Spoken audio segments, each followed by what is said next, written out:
സാമുവലിന്റെ ഒന്നാം പുസ്തകത്തിൽ നിന്നുള്ള വായന അധ്യായം 25. സാമുവൽ മരിച്ചു. ഇസ്രായേലിയർ ഒരുമിച്ചുകൂടി അവനെ ഓർത്ത് വിലപിച്ചു.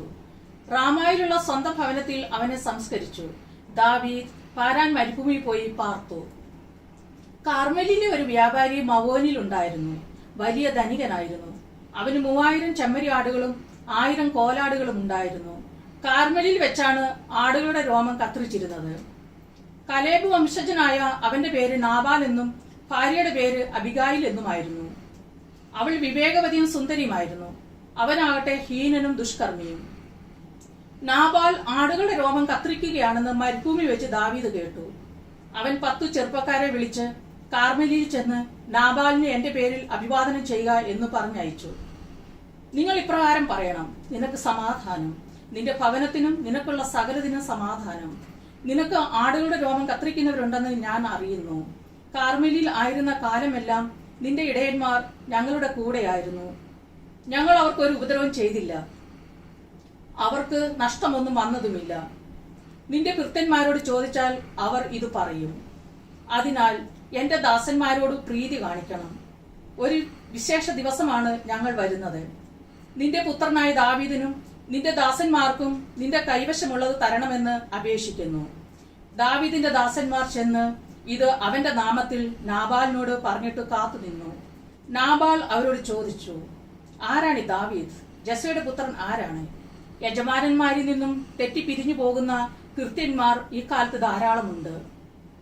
എന്റെ ആടുകളുടെ രോമം കത്രിക്കുന്നവർക്കായി ഒരുക്കിയിട്ടുള്ള ഇറച്ചി അപ്പവും വെള്ളവും എടുത്ത് എവിടെ നിന്ന് വരുന്നെന്ന് പോലും അറിഞ്ഞുകൂടാത്തവർക്ക് കൊടുക്കണമെന്നോ? അവർ തിരിച്ചു വന്ന് എല്ലാ വിവരവും ദാവീദിനെ അറിയിച്ചു. അവൻ അവരോട് പറഞ്ഞു: ഓരോരുത്തരും വാൾ അരയിൽ കെട്ടുവീൻ. അവർ അങ്ങനെ ചെയ്തു. ദാവീദും വാളെടുത്തു. 400 പേർ അവനോട് കൂടെ പോയി. 200 പേർ പാഠങ്ങൾ സൂക്ഷിക്കാൻ അവിടെ തങ്ങി. അതിനിടയ്ക്ക് ഭൃത്യരിൽ ഒരുവൻ നാബാലിന്റെ ഭാര്യ അബിഗാലിനോട് പറഞ്ഞു: യജമാനിനെ അഭിവാദനം ചെയ്യാൻ ദാവീദ് മരുഭൂമിയിൽ നിന്ന് ദൂതന്മാരെ അയച്ചിരുന്നു. എന്നാൽ അവൻ അവരെ സഹായിച്ചയച്ചു. അതേസമയം അവർ നമുക്ക് വലിയ ഉപകാരികളായിരുന്നു. ഞങ്ങൾ വയലിൽ അവരോടുകൂടെ വസിച്ചിരുന്ന കാലത്തൊരിക്കലും അവർ ഞങ്ങളെ ഉപദ്രവിച്ചിട്ടില്ല. ഞങ്ങൾക്ക് ഒന്നും നഷ്ടപ്പെട്ടതുമില്ല.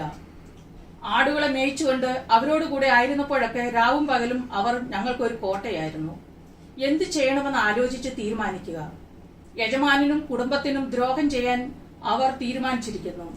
യജമാനൻ ദുസ്വഭാവനാകൊണ്ട് അവനോട് ആർക്കും ഇത് പറയാനാവില്ല. അബിഗായിൽ തിടുക്കത്തിൽ 200 അപ്പവും 2 തോൾക്കുടം വീഞ്ഞും പാകം ചെയ്ത 5 ആടും 5 കുട്ടം മലരും 100 ഉണക്കമുന്തിരിക്കൊലയും അത്തിപ്പഴം കൊണ്ടുള്ള 200 അടയും എടുത്ത് കഴുതപ്പുറത്ത് കയറ്റി. അവൾ കൃത്യരോട് പറഞ്ഞു: നിങ്ങൾ മുമ്പേ പോകുക, ഞാനിതാ വരുന്നു. അവൾ ഭർത്താവായ നാബാലിനെ അറിയിച്ചില്ല.